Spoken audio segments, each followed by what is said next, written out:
guys? This is your boy Get456, and I'm back again, man. See this? Oh god. Dang.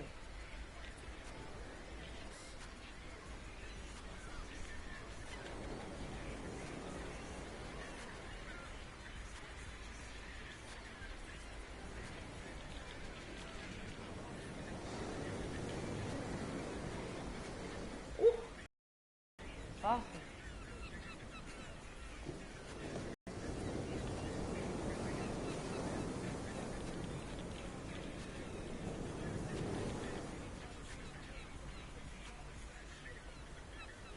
I'm not getting either phone.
Wait, what? How's the table?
Alright guys, I'm gonna try to turn off the internet right now.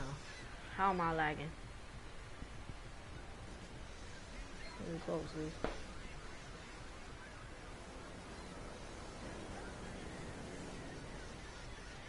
59,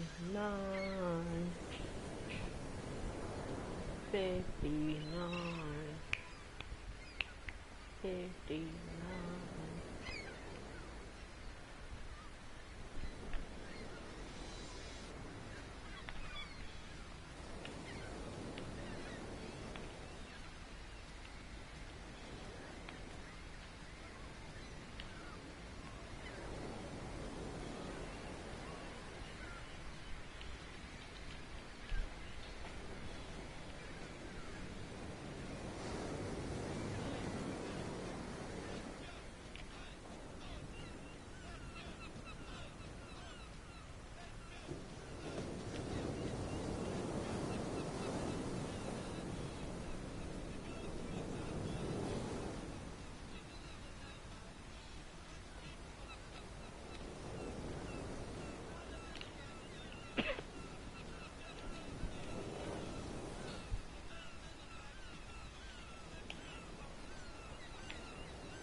What's going on, guys? Ronnie and Chris on the NBA 2K broadcast. Chris, how's it going? Oh, I'm sorry. I was just watching Luke Walton join the Los Angeles Lakers as our head coach, baby, of the 16-time champion. Super professional. Los Angeles Lakers. You know, I will say this. It was a brilliant scheme to pull the dynamic source of the Warriors' success right out from under them. That is Luke. Yeah, they really fought. They that fought was really the hard. downfall of the Golden State Warriors. The Warriors fought real hard to keep Luke Walton. And you know what? Sure. Honestly, though, you know what's really exciting is coming off of obviously one of the most watched games in NBA history, the most watched Game 7 in NBA history. That's not true, actually. It's the most watched Game 7. Oh, Game 7, yes. Yes, the only other game was 98 behind Jordan and the Jazz. The shot. The third. No, it's third. There was another Jordan game that was on third. Well, regardless, the most watched Game 7. Amazing, unbelievable. We'll be talking about that a lot. But the one thing that I really took away from that is that now we get to focus kind of around, you know, the rest of the league, which is going to be fun. As you can see, I'm wearing my purple and yellow today. It's reported that Ben Simmons is going to be drafted number 1 by Philadelphia, which means I get my boy Brandon Ingram, hopefully, fingers crossed. Yeah, maybe not. For the Lakers at number 2. Hopefully they pick him. There was a rumor about Buddy Hield earlier today too. So anyway, that's wonderful. It's what's amazing about a 7-game series is that we turn around and the draft is 3 days later. It's unbelievable, really. Yeah, and obviously we've had kind of an interesting week here too. You were at E3 last week, so I guess we can kind of start there. If you hadn't heard, you were giving away some coins that I heard were in pretty high demand. What was that all about? Yeah, so people were coming to E3 shooting free throws, and they got to pick up this very cool Kobe coin. Those coins aren't all gone. We have a few that are coming back to the office. We try to hold on to a few. Obviously, we gave a bunch on social. I was giving them away on Twitter all week.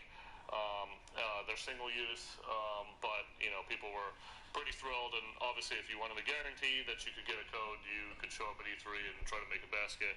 It was crazy, the lines to try to do this, and people taking pictures. Bill Walton was rebounding for fans. That's pretty cool.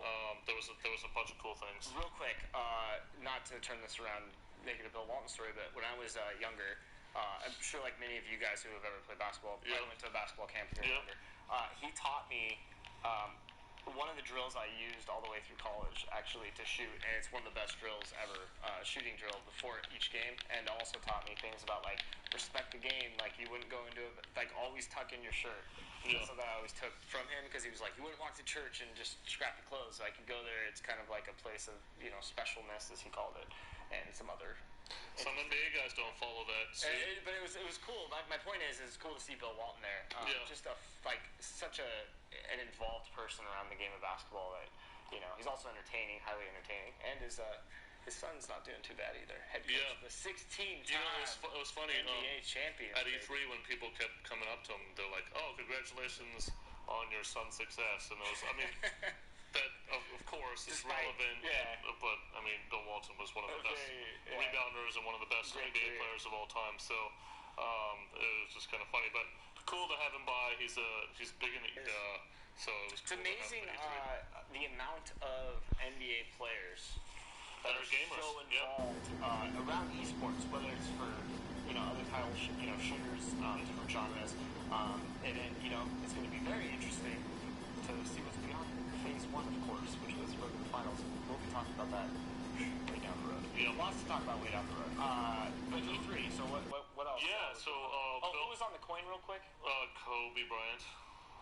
See what I did there? Wow, Ronnie did it first. You said he's only our special edition summer athlete, which extends a year of us talking about it. And the diamond code was, of course, for his iconic 60-point game. Unbelievable, right? Legends LeVon, the legend himself. I'm still... People were dying for that coin. I checked on eBay the first day, and those coins were going for a ridiculous amount of money. So it's cool, though. It gets people talking and gets people playing, which is good. Bill Walton wasn't the only NBA guy that came by, but we had a lot of NBA guys come by. Today we were supposed to have an NBA guy on our broadcast, but we have to pre-record it tomorrow. We're going to talk about our schedule for the next couple weeks on our live broadcast. But we had an NBA player intern who was like working for us, and he'll be on next week's broadcast. We're going to pre-record it probably tomorrow. So that should be fun. But there was a bunch of guys that came by. I took some pictures with a variety of guys. The one I was probably most excited about, because he's such a rising star, is Rudy Gobert. Came by our booth, not just Wednesday, but also Thursday, which was cool. and then we checked out Zelda on Thursday, which was kind of fun because we're both Zelda fans. So just you talked about like a lot of these guys, including our intern, got their start, like they play basketball because they're tall, athletic, good basketball players, but they're nerds at the end of the day. You know, like our intern tomorrow will talk about how he's working on his own video game app, and a lot of these guys have a lot of things going on. So it's like, it's really interesting to see that nerd and sports culture come together. I mean, the crazy thing about E3 was that we had this long line for people to shoot, and each day we were kind of running low on coins. But so we went in the line and we were like, hey, look, you might not be able to get a coin. And people still stood in that line. We're like, we want to shoot a basket. I'm like, why don't you just go outside? There's basketball courts all over. This is the NBA 2K booth. People wanted something to do with the NBA 2K booth, so that's what they got to do. It was cool. Another thing, Team 2K has been fully revealed. We're really excited about that. Any insight you want to provide about that? Yeah, let's talk about those. I mean, all of those guys, we've done a variety of stuff with them. Like, every time that we announced one, I talked about how we partnered with them before. Yeah. We've talked about Paul George, our cover athlete. He was on a broadcast with us a couple years ago. He was in Vegas with us with a bunch of fans a few years ago. Yeah. There's other couple things that we wanted to do with him that we didn't get done, but we will probably this year. Andre Drummond has been on a broadcast with us before. Kyrie did that Nike thing playing on the park with us in December. All of these guys like play our game a lot, and it's going to be cool to kind of put them all together and see where this goes. But it's not just about one guy. It's not strength in one. It's the strength in all of them, and it's going to be really great. Strength in numbers. Strength in numbers. Nice. I didn't want to say it, but yes. I've had to deal with Kevin Durant and who is it? Dirt rumors coming to Golden State all day. But I'm the crazy Laker fan. I have enough salary cap to decide something. I didn't say anything. We'll have a lot to talk about, as will the media, as will fans. Yep. I know you were really upset by Dwight opting out of this contract. Big shock there, right? Yeah. Right before the broadcast. He's going back to the Lakers. That's your free agent score this offseason. Let the Warriors take him. Nice. Another thing about E3, if you didn't catch it, some really cool stuff outside of NBA 2K. Of course, the Mafia booth, which that and Zelda kind of got the top of work. Yeah, those two were the coolest. It looks like, it reminded me of was just looking at pictures and like fans. It reminded me of like a Vegas hotel. Like it was just really good. No, 100% that's what it was like. And I mean, it really did feel like New Orleans. I took a picture with Scott Porter, our old friend from Friday Night Lights. Friday Night Lights. If you haven't watched it. He was looking at the picture afterwards. Like, dude, I cannot tell. It's really like this makes it look like New Orleans. And the booth was awesome. Lots of excitement around Mafia 3, which comes out October 7th. We're all really excited about that as well. So, we have like, I think 6 games coming out over 60 days or something like that at 2K. But obviously NBA is what we're all starting to work towards, turn towards, and it's starting to get really exciting.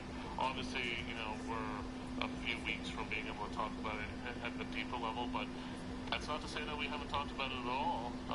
That's right. I was going to say... Sorry, guys. I'm watching I was just spending a couple hours with it. Oh, yeah. We've been playing it. I'm watching 2K stream, y'all. Check it out. Yeah. Obviously, it's early, so there's not really much to talk about. If you have not had the opportunity to check that out yet, which most haven't, you can check out NBA 2K16's new episode of NBA 2K TV. The team did the season finale awards. Rachel was on there giving away some crazy awards giving out. Most park wins, most head-to-head wins. Like, it's crazy that there were people that grinded out that much. It always... Yeah, they'll drop some packs, I think, while we're talking here. But it always is amazing to me that... if you comment. I mean, if you're watching stream, comment, y'all. To create these game modes where people live on nearly 24/7, right? And there's a lot for everybody, right? And as we venture forward, all that feedback that you've been giving, whether it's a tweet that we can't or don't always respond to, or it's a message form post somewhere on the depths of the internet, or YouTube, wherever it is that you're voicing your opinion, us, the devs, always reading that stuff, and I'm going to be really excited to talk about it. But Ronnie 2K, you were on the latest episode talking about a couple things I'm really excited about. Underwater basketball, Legend 74. You want to talk about, break down some of the things? You can't do this right there. Yeah. Obviously, some of that stuff is tongue-in-cheek. I'm sure you guys can figure out what is tongue-in-cheek and what is not tongue-in-cheek. Legend 74 is pretty funny. You get peeps at the park playing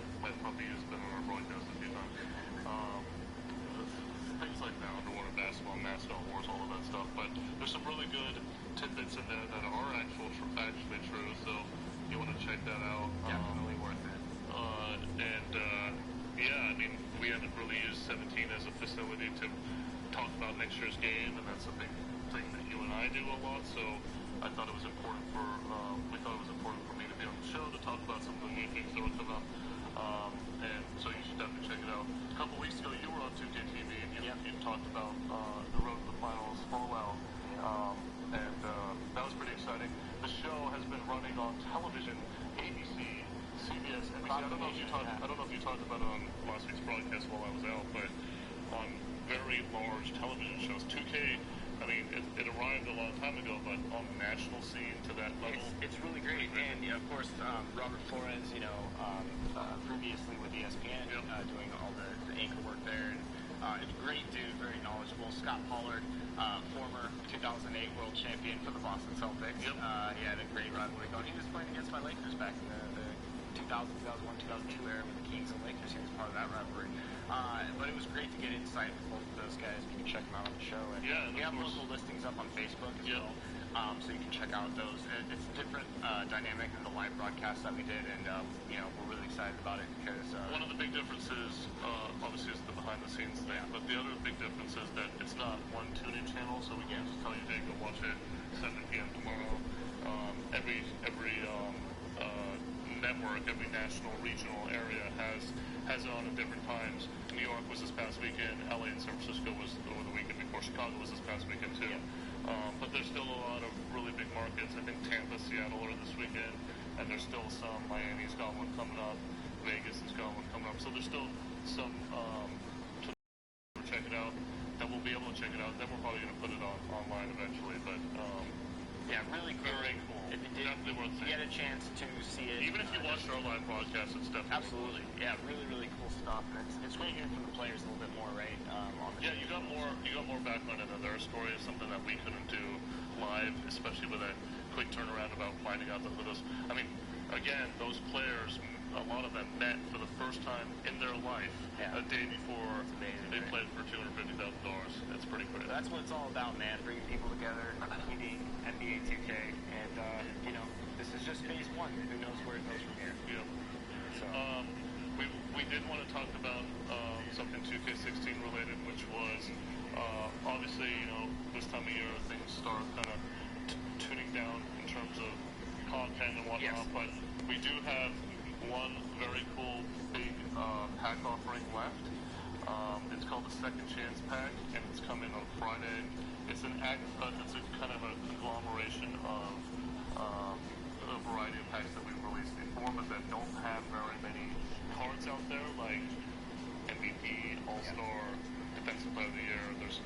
We looked at the numbers, and the amount of cards that are out there for some of these packs are pretty low. So we thought we'd give you a second chance, and that's what the Second Chance Pack is about.